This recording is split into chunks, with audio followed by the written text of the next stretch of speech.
Hi everybody, Mrs. Bolin here, and we're going to take a look at Learning Target 8.2.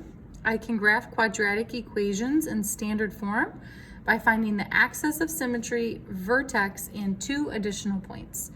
So if we're graphing quadratic equations, these are all going to be parabolas, so that's what we will be drawing on our graph. For step 1, the first thing we need to do is find our vertex. Find the vertex, and the vertex of the parabola has a formula. To find the vertex, we will do x equals negative b over 2a, or negative b divided by 2a, and that will give us our x value, and then we'll be able to find the corresponding y value. So I will point out, when I'm saying negative b over 2a, all of our examples are in standard form. So we have y equals, and then we have an x squared term, an x term, and a constant term. So this standard form should be familiar to you, where you can identify a, b, and c in your standard form, and that's what we're talking about here when we're saying negative b over 2a. You're identifying the b and the a from your standard form. And again, by doing this quick formula, that will give us our x value. However, our vertex is a point. It's an ordered pair. So once we know the x value, we will have to find the corresponding y value. And we will do that in step 2. The easiest way to find y values to go with x values is to make a table. So in step 2, I'm going to say make a table, and I'll make a note that we can plug in our x values. Plug in x values to find the corresponding y values. Plug in x values to find corresponding y values. And so then in your table, you'll have a whole bunch of ordered pairs, x comma y.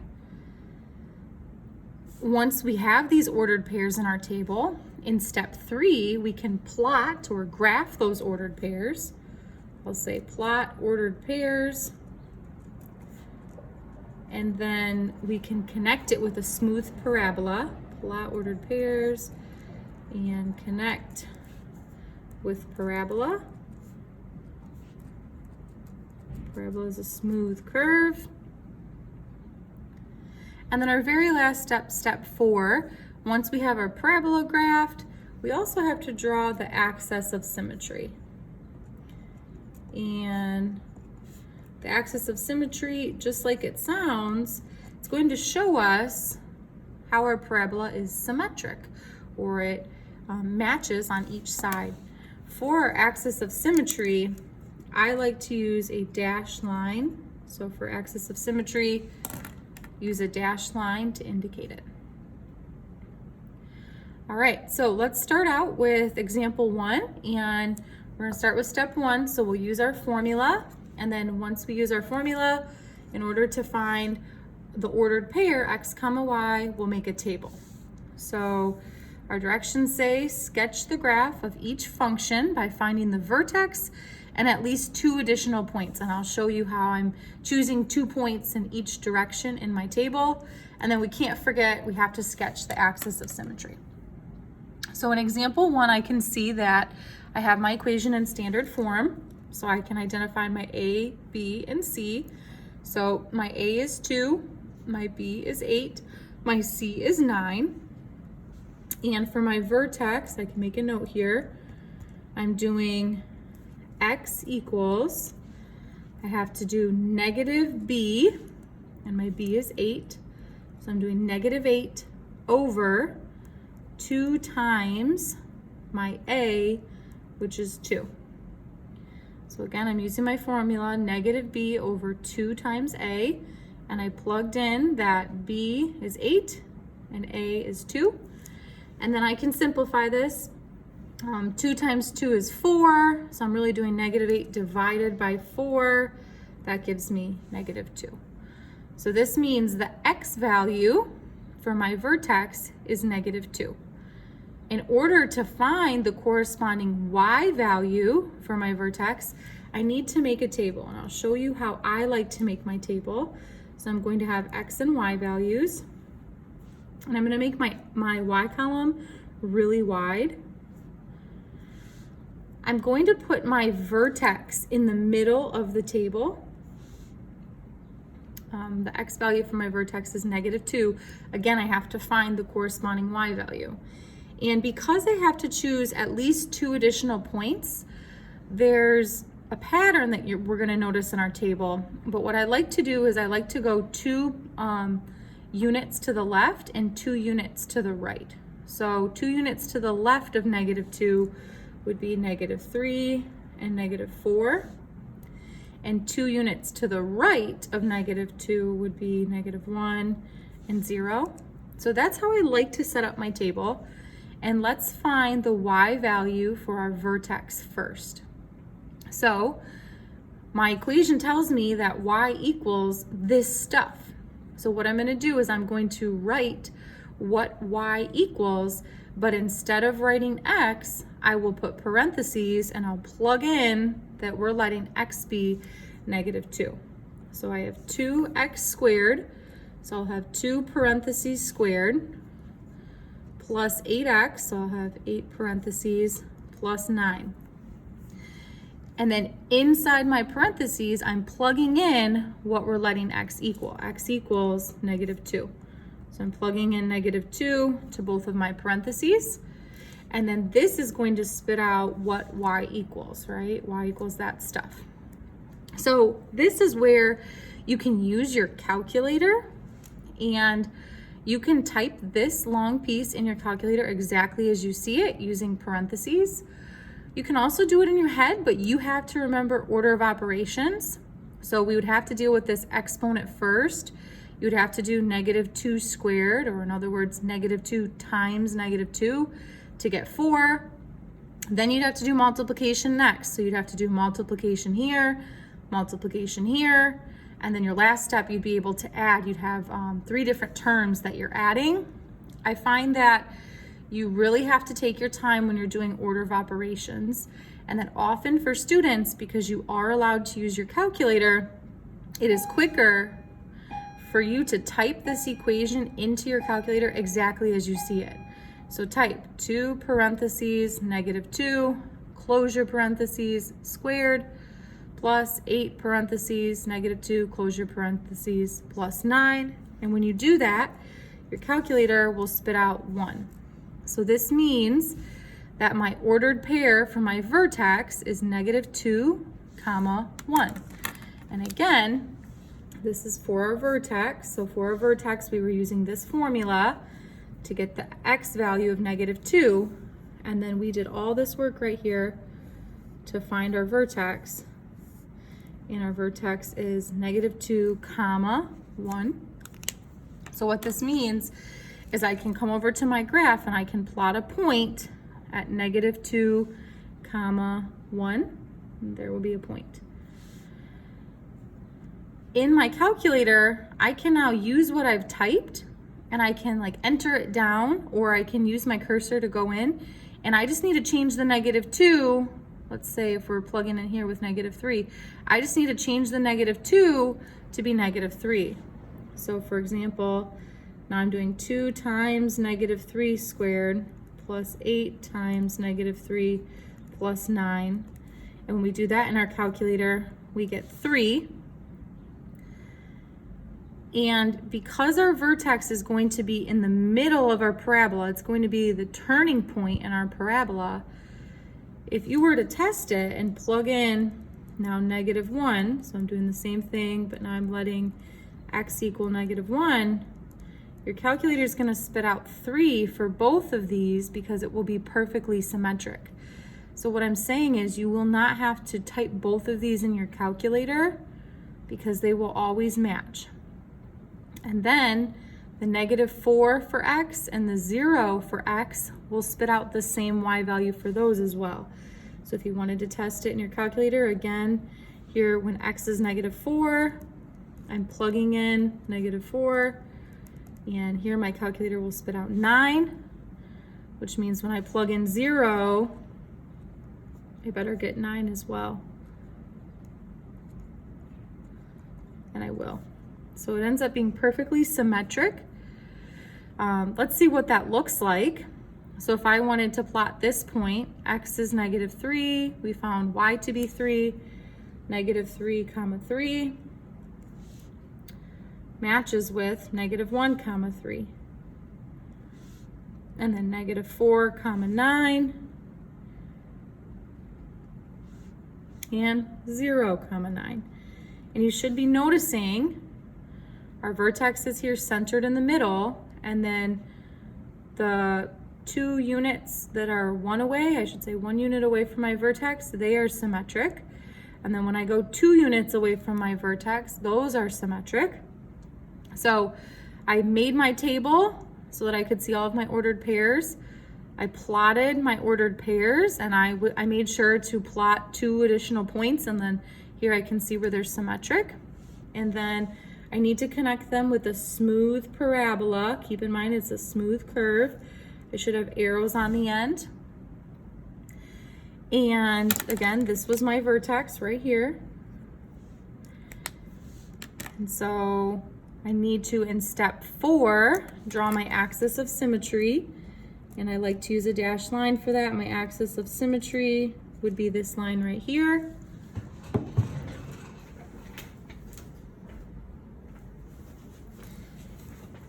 And I can see my axis of symmetry is showing how this is a mirror image. If I were to fold along this line, my parabola would line up.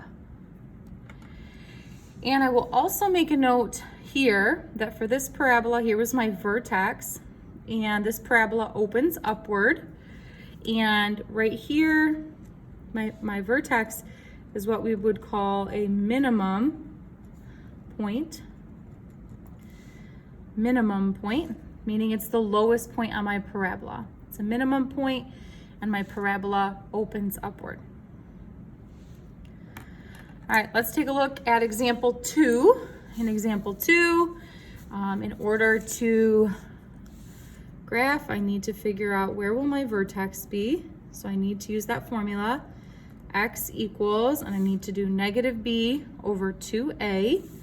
So I'm doing negative, my b is 6, over 2 times my a is 3. I can simplify this. 2 times 3 is 6. -6 divided by 6 gives me -1. So my x value for my vertex is -1. I need to make my xy table in order to find corresponding y values. And I'm going to put this x value for my vertex in the middle of the table, because we're going to have a mirror image on the left and on the right. And then I'll go 2 units to the left, so that would be -2 and -3. And I'll also go 2 units to the right, so that would be 0 and 1. And then let's find our vertex. So we know the x value is -1. For y equals this stuff. So I'll write all of this, but instead of putting x, I'll put parentheses and I'll plug in -1. So I have 3 times -1 squared plus 6 times -1 plus 4. And then I can go to my calculator and I can type this exactly as I see it using parentheses where I see parentheses, and my calculator will spit out 1. So what this means is for my vertex, I just found it right here, my vertex is at the point -1, 1. Because I need an x and a y value. So I like to go plot that, -1, 1. -1, 1. There's going to be my vertex. And then when I need to find 2 more additional points, you could find the 2 points to the left, or you could find the 2 points to the right. You really don't need to find both, because you know it's going to be a mirror image. So let's say I want to now plug in 0 I don't need to necessarily rewrite all this, especially if in my calculator, I'm just moving my cursor and backspacing the -1 and changing it to a 0. And then here again, backspacing the -1 and changing it to a 0. If that's the case, when I do this, I will get 4 for my y value. So that means right here, going 1 unit to the left also has to be 4. So I can plot those 0, 4, and -2, 4, again, mirror image. And then I can go, when I'm 2 units to the right, now I'm plugging in a +1 instead of these -1s, and my calculator will give me 13. So that means when x is 1, y is up here at 13. Same thing on the other side. Now when x is -3, or when I'm 2 units away from my vertex, y is up here at 13. So I have my points plotted. I can connect them with a smooth curve, including arrows. I can emphasize here was my vertex. And my axis of symmetry cuts through my vertex, right? That's what creates the mirror image. And here I have a parabola that is opening upwards. And I'll also make a point or a note on this one that my vertex is a minimum point, meaning it is the lowest point on my parabola. My parabola is opening upward. All right, let's do one last example, example 3. So on example 3, let's start by figuring out where vertex will be. So again, I'm using that formula, x equals -b over 2a. And so I'll be doing -b. My b is -2, so I gotta really do -2 or +2. And in the bottom, I'm doing 2 times a. If I don't see a number in front of x, I just see a negative sign. That's like saying -1. So my a is -1. So 2 times -1 gives me -2. 2 divided by -2 gives me -1. So my x value for my vertex is going to be at -1. So I can set up my xy table, and I'm going to put -1 in the middle of my table. And then I will go 2 units to the left, so -2 and -3. 2 units to the right, so 0 and 1. And then y equals this stuff, so I'm gonna write this exactly as I see it, but I'm gonna replace x with parentheses, and I'll be plugging in -1. So I have negative x squared, so really that's negative parentheses squared. Do not forget this negative. And then for x, I'm plugging in -1 minus 2 times my x, which is -1, minus 4. And again, you can type this whole piece in your calculator, but be very careful that you don't forget this negative sign out front. You have to put parentheses where you see parentheses. When we do that, we get -3. So what this means is, for my vertex, I found that my x value was -1, and my y value here is -3. I can plot that if I like, -1, -3. And then I can now replace -1 for x with 0, and I'll get -4, which means that 1 unit in each direction will be -4. So I'll be at 0, -4, and -2, -4. And then I can replace when x is -1 with x being +1. And when I do that, I get -7, which means 2 units in each direction from my vertex will be at -7. So I can go to the point 1, -7, and also to the point -3, -7. So I have my points plotted. I can go ahead, draw a smooth curve, smooth parabola there. I'm just emphasizing for you, this is my vertex. my axis of symmetry, which I do need to sketch with a dashed line. It's cutting through my vertex. And for this parabola, it's opening downward. And this time, that means that our vertex is what's called a maximum point. Maximum point, because it's the highest point on my graph. My vertex is a maximum point and my parabola is opening downward. All right, so to finish up here, you have one U-try problem. Go ahead, pause the video and see what you come up with. Let's see how you did on the U-try. For my vertex, by using my formula negative b over 2 times a, I found that my x value is 1. And then I went to my table, I put that x value in the middle of my table.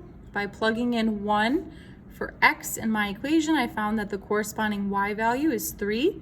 So I need to plot my vertex at 1, 3. So there would be my vertex. And then I found 2 additional points. And again, I can plug it into my calculator by going 2 units to the right, or I can do 2 units to the left because it always creates a mirror image. So you can see my ordered pairs here that I've plotted. Once I had my ordered pairs plotted, I connected them with a smooth parabola. I sketched my dashed axis of symmetry. And then lastly, I made a note for us here that our vertex is a maximum point with the parabola opening downward.